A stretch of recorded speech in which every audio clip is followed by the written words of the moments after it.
সর্বস্ব তেল করলে মায়ের বুকে দুধের বিকল্প নেই। কারণ এইটাও আল্লাহর কুদরতি, এটাও আল্লাহর কুদরতি। বাচ্চা যত বড় হবে দুধ অটোমেটিক পাতলা হয়ে যাবে, অটোমেটিক বুকের দুধ টাইট হয়ে যাবে। বাচ্চা যত বড় হবে দুধের ধারা অটোমেটিক পাল্টাবে। এখানে মায়ের কোনো হাত নেই, বাপের কোনো হাত নেই, এখানে হাত কার? আল্লাহ পাক রব্বুল আলামিন বলেন, আমার নিয়ামত আমার বান্দাকে আমি পদ্ধতিভাবে খাওয়াই। আর বান্দাকে আমি আল্লাহ যখন দিই তখন হিসাব নিয়ে দিই না, বেহিসাব দিই। আমার কাছ থেকে নেওয়া সহজ, কিন্তু বান্দা এখান থেকে দিতে চায় না, ওখান থেকে নেয়, তখন আমার কষ্ট হয়। আল্লাহ বান্দাকে আল্লাহর কাছ থেকে নেওয়ার পথ দেখানো আর বান্দাকে আল্লাহর কাছ থেকে নেওয়ার মানসিকতা বানানো, এটার নাম হচ্ছে দাওয়াত। এটার নাম কি? দাওয়াত। আমরা দাওয়াত মানে কি মনে করি? ওর বাড়ি যেতে হবে, ওর বাড়ি যেতে হবে, তাকে রাখতে হবে, আলাদা রান্না করতে হবে, সবাই মিলে মিষ্টি করতে হবে। দাওয়াত হচ্ছে দায়ী মেজাজে থাকবে যে নবুয়ত রবের কাছ থেকে। আল্লাহ দায়ী নবীদের বানিয়েছে। আল্লাহ কাদের বানিয়েছে?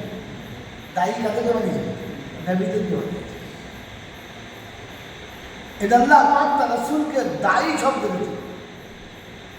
দাইয়ান ইলাল্লাহি বিইذনিহি, আমি তোমাকে দায়ী করে পাঠিয়েছি, তুমি আমার দিকে ডাকবে। ওই আল্লাহ পাক বলেন, আমি দায়ীকে দিয়ে দেখিয়েছি। দায়ী সবকিছু রবের কাছ থেকে নেয়, কারোর কাছ থেকে নেয় না। এটার নাম দায়ী। ওই তিনি তবলিগীকে খাতে করলে দায়ী, ওর নাম দায়ী নয়। ওটা কেবলমাত্র দায়ীর একটা কি নাকাল হাত আছে। দায়ী তো সে, দায়ী তো সে যে যার কাজ করবে মজুরি তার কাছে চাই। কি দায়ী চিরজীবন রবের কাজ করে, তো নেবে রবের কাছ থেকে। সে বলবে তো রবের কাছে বলবে, সে কাঁদবে তো রবের কাছে কাঁদবে, সে চাইবে তো রবের কাছে চাইবে, আর কারো কাছে চাইবে। সামনে কাজ আসবে, সামনে হালাত আসবে, ও চোখ বন্ধ করে অজু করবে, নামাজ পড়ে বলবে আল্লাহ কাজ এসেছে, তুই ব্যবস্থা করবি, তুই ব্যবস্থা করে দে। আল্লাহ পাক রব্বুল আলামিন বান্দা যখন আমার কাজের উপরে দাঁড়িয়ে যাবে, তো আমি আল্লাহ কথা দিচ্ছি ওটা করে দেওয়ার দায়িত্ব আমার। কিন্তু আমি আর আপনি দাঁড়াতে পারি না, বলছে না হবে না, আমি না গেলে হবে না।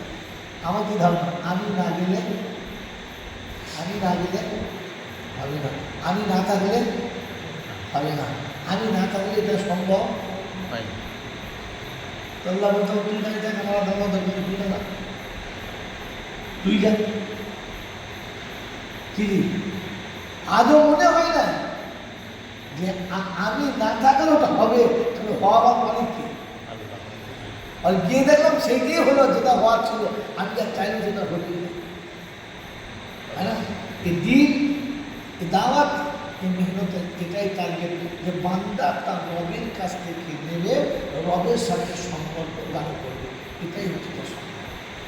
ইনশাআল্লাহ আল্লাহ সকলকে মেনে নেওয়ার আর তার উপরে জন্য থেকে তার নাম স্মরণ করার তৌফিক দান করুন। আমিন।